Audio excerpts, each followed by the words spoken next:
자, 이제 또 본격적으로 준비 들어가야죠. 12분 남았는데요, 개장이. 호가 보니까 코스닥은 아직도 뭐 호가가 저쪽 밑으로 있는데 이게 아마 반대매매 네, 반대매매가 100%죠. 담보 부족에 따른 반대매매. 근데 뭐 아까 그 관심 리스트 상위 개인 투자자분들의 네. 내용 보면 대부분 주류가 이제 바이오 업종이란 말이에요. 네. 아무래도 반대매매, 그러니까 뭐 담보 부족 이런 거에 좀 쫓길 수밖에 없는 이제 그런 가격대까지 내려와 있는 거고.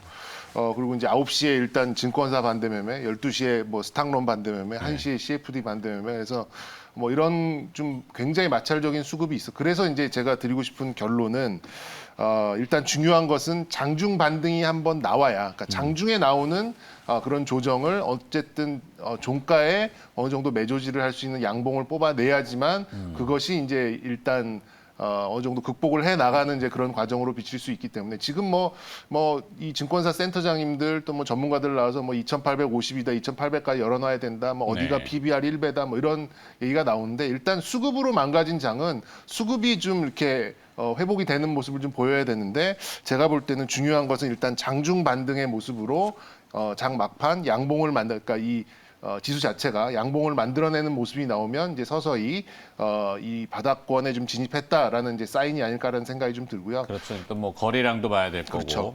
거래량이 활발하면서 시초가보다는 종가가 올라가는 네. 걸 양선 이렇게 그렇죠. 하잖아요. 어쨌든 이 데일리로. 매물을 소화했다라는 증거가 좀 그리고 나타나는. 또 누가 네. 샀느냐도 사실은 좀 중요하긴 중요하죠. 한데 네.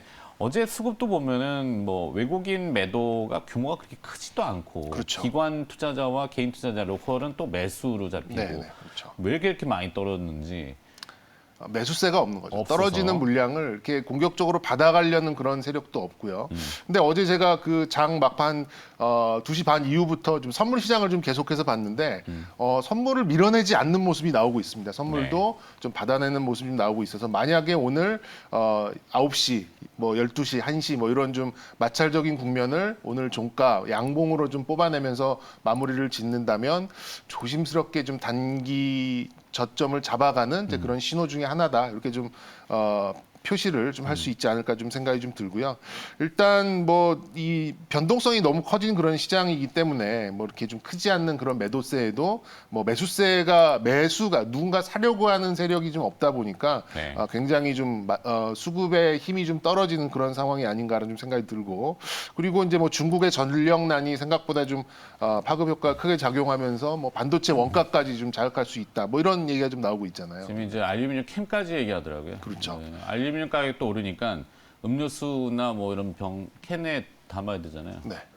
그런 회사들도 뭐 얘기가 나오고. 뭐 동남아처럼 비닐에 담아 먹어야 몰라요, 되는데. 네. 근데 이제 다행인 것은 뭐 이게 다행이라고 얘기하기는 아직은 좀 먼 얘기인데 뭐 중국은 어쨌든 석탄 화력 발전소를 지금 못 돌리다 보니까 이제 생산 차질이 오는 거고. 근데 이 미스터 푸틴이 네네네.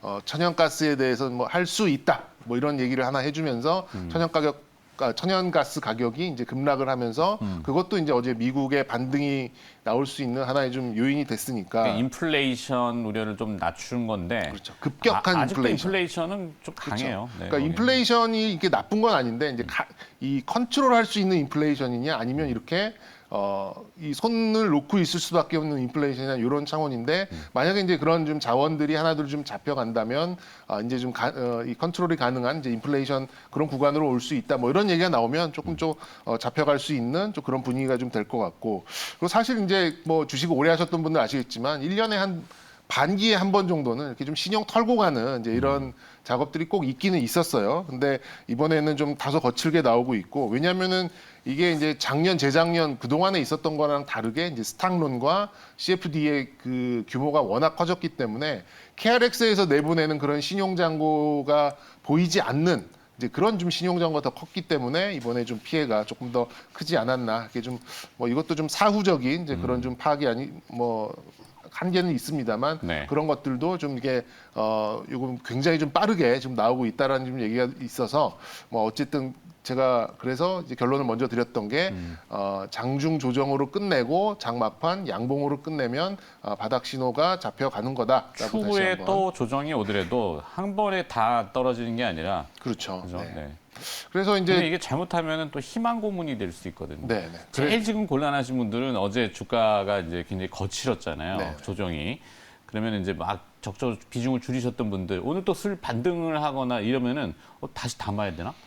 근데 겨우겨우 이제 또 뭐 담보 비율 맞춰 놓으셨던 분들이 이제 뭐 1차는 뭐 넘겼는데 2차가 또 올 수 있는 그런 상황이 좀 있다 보니까 네. 거기에 따라서 또 이제 뭐 변동성은 오늘도 나올 것 같긴 해요. 그렇지만 일단 어제 뭐 상당 부분 좀 덜어낸 부분도 있고 그리고 미국 시장도 조금 안정을 찾고 그리고 가장 중요한 건 환율이 떨어지면 더 좋겠습니다만 이 상향 안정화가 굉장히 좀 중요하거든요. 이제 뭐 80원대도 좋고 70원대도 좋고 좋으니 그 위에서 이제 환율이 어느 정도 횡보가는 이제 그런 구간만 나온다면 또 적응을 할 수 있는 그런 구간이 오기 때문에 일단 가장 중요한 부분은 이제 환율이 상향 평준화되는 부분 그리고 뭐 본격적인 반등이라고 한다고 하면 역시 삼성전자나 자동차 이런 쪽에 좀 시각이 변해야 되는데 아직까지는 반등이 나오기에는 좀 어렵다고 볼 수 있겠잖아요. 그렇게 보면은 역시 장기 트렌드 뭐 탄소 금리 인상, 뭐 컨텐츠, 뭐 이런 쪽에 좀 장기적인 내일이 삼성전자 잠정 실적 발표죠. 네. 뭐 이런 시각 그리고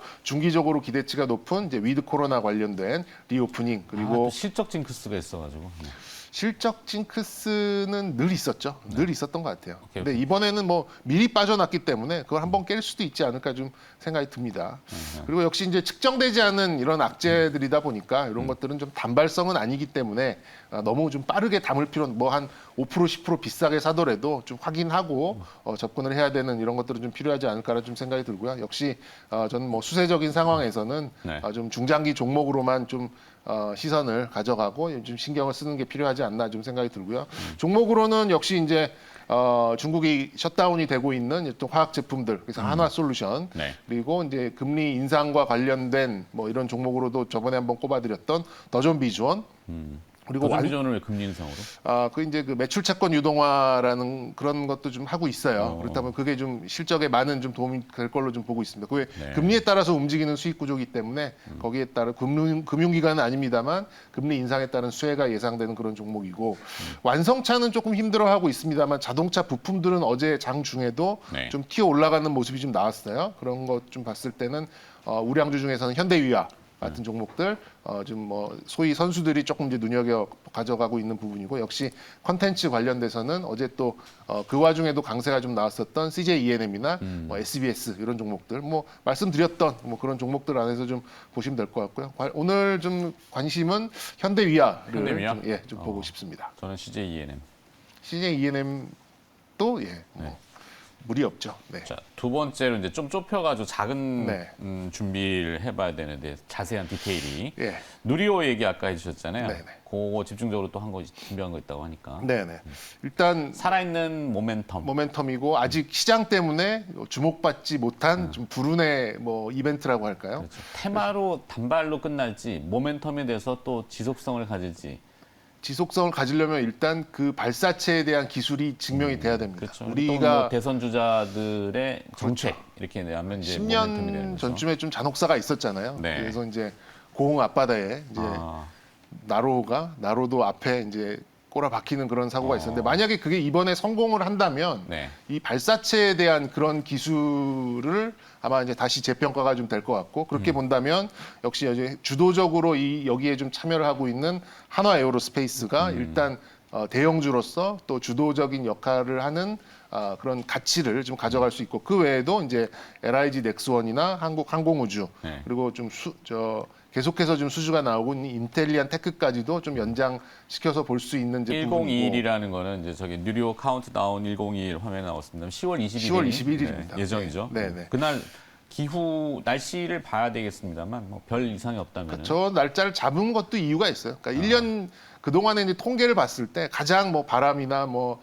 이런 날씨나 이런 것들을 해서 이제 좀 정했다고 좀 생각이 들고 네. 그리고 이제 뭐 저 종목들이 있습니다만 역시 좀 팔이 안으로 굽는 거는 아까 언급을 드렸었던 이제 한국파이버의 그 지분을 가지고 있는 아하. 뉴파워 플라즈마를 네. 이제 이렇게 하다 보니까 좀 너무 좀 시장 때문에 누리호가 좀 주목을 못 받았다라고 좀 생각이 들고요. 어쨌든 이제 국가 전략 사업이고 국책과제고 이런 회사들은 다 수의 계약이잖아요. 그렇다 네. 보니까 이제 민간 시장이 국내에서 아직 좀 형성이 좀 되지는 않았습니다만 뭐 그렇다 보니까 이제 아예 장기로 보거나 아예 이런 좀 뭐 소위 말하는 일정 매매, 좀 단기 모멘텀으로 보거나 둘 중에 하나를 좀 가져갈 수 있는 태기를 할 수 있는 이제 그런 기회가 아닌가 좀 생각이 듭니다. 네. 일단 미국에서는 뭐 민간 주도가 많죠. 뭐 지금 뭐 스타링크도 있고, 뭐 버진 갤럭틱도 있고, 뭐 우주 여행도 하고, 뭐 위성 인터넷도 하고, 뭐 이런 것도 있습니다만 아직까지는 좀 꿈 같은 얘기도 좀 남아 있어요. 근데 하지만 우리는 이제 시작이다. 분리된 발사체를 재활용하는 기술이 좀 핵심으로 볼 수 있는데 이 한화가 그것에 대한 좀 핵심적인 역할을 좀 많이 했습니다. 특히 네. 이제 액체 추진 로켓 부분에서 6개를 다 한화에서 좀 가져가고 있고 역시 이제 테마주가 이슈가 더 될 수는 있겠습니다만 역시 이제 한화 쪽 하드웨어 쪽이 한화 쪽의 하드웨어 기술이 좀 주도하는 이제 그런 흐름을 잡아가고 그리고 이제 테마주들이 움직이는 그런 흐름을 보이지 않을까 그렇게 좀 예상을 하고 있고요. 지금 뭐 시장만 조금 회복이 된다면 뭐 남아있는 시간도 얼마 없다 보니까 좀 이렇게 빠르게 이슈화 될 수 있으니까 좀 단기 매매를 보시려는 분들은 좀 참고를 해보셔도 좋을 것 같습니다. 네, 기업 리스트 좋은데 빨리 선정. 저는 뭐 역시 그래도 한화 에어로스페이스입니다. 네. 에어로스페이스로 네, 집중. 자, 계좌 보겠습니다, 이제.